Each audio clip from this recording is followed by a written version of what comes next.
आखिरी दौर के मतदान में क्या है सबसे बड़ा हथियार? विपक्ष का हथियार नरेंद्र मोदी के खिलाफ कि बनारस में अपनी कंस्टिट्यूएंसी में जाकर डेरा ही जमा लिया।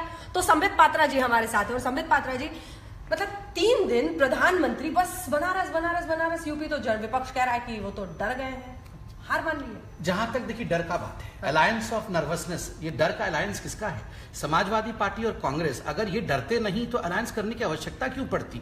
दूसरी बड़ी बात है, देखिए आज देश में एक ऐसा प्रधानमंत्री है कि मेहनत क्या होता है इस प्रधानमंत्री ने दिखा दिया है। 10 वर्ष आप सोचिए, प्रधानमंत्री थे आदरणीय मनमोहन सिंह जी, कोई कॉन्स्टिट्यूएंसी नहीं था क्योंकि वो राज्यसभा से आते थे, तो कहीं जाने की आवश्यकता नहीं पड़ती थी, केवल 10 जनपद जाते थे, हाथ जोड़ते थे, मैडम साहब हाँ ठीक है जाओ, उस प्रकार से चल रहा था। पहली बार किस प्रकार से जनता के साथ कनेक्ट होना चाहिए, जनता का स्पर्श कैसा होना चाहिए, प्रधानमंत्री नरेंद्र मोदी ने दिखाया है। हार्ड वर्क कभी भी डिमेरिट नहीं होता है, हमेशा मेरिट होता है। सबसे बड़ा एग्जाम है, सबसे बड़ा एग्जाम है ये। 2012 से एग्जाम पे एग्जाम हो रहा है और मैं देख रहा हूं एक ही विद्यार्थी एग्जाम में बैठ रहा है, बाकी विद्यार्थी कहां नदारत है। लेकिन ये विद्यार्थी कहीं रात की पढ़ाई करके तो नहीं सोच रहा कि सुबह में फुल मार्क्स ले आऊंगा, क्योंकि जो पूरे साल नहीं पढ़ता है वो आखिरी रात बहुत पढ़ाई करता है। जो पूरे साल नहीं पढ़ता है वो आखिरी रात चिट बनाता है, चिट कि कैसे कहां से चिट निकाल के कॉपी करेगा।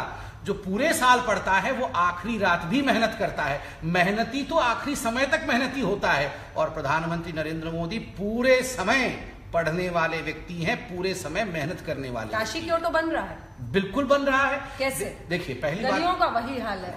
देखिए काशी में जिस प्रकार से प्रधानमंत्री जी ने कम समय में, मैंने खुद देखा है, 80 घाट की सफाई हुई है, 80 घाट की सफाई हुई है। दूसरा है केबल्स, जो केबल इलेक्ट्रिक केबल्स जो ऊपर होते थे, जब वो 2014 में कैंपेनिंग करने गए थे, उन्होंने कहा था कि मैं इसको व्यक्तिगत रूप से चाहता हूं कि ये केबल अंदर जाए। एक बहुत बड़े सेगमेंट पे ये अचीव हुआ है, बाकी जगह धीरे धीरे हो रहा है। आप लिंक रोड का देखिए, एयरपोर्ट रोड को बड़ा किया गया है। तीसरी बात आप देखिए, ट्रॉमा सेंटर खोला गया है, कैंसर इंस्टीट्यूट खोला गया है, और आप ये भी देखिए टेक्सटाइल सेंटर, फैसिलिटेशन सेंटर जो वीवर्स के लिए है, टेक्सटाइल्स के लिए है। एक 2.5 वर्ष की अवधि में इतनी बड़ी बड़ी बिल्डिंग बना दी गई, 2.5 वर्ष में इतना डेवलपमेंट हुआ है, और मैं आपको गारंटी के साथ बता रहा हूं ये साधारण व्यक्ति नहीं है। आखिरी सवाल, बिल्कुल, चुनाव नहीं होता तो जाते 3 दिन रहने के लिए?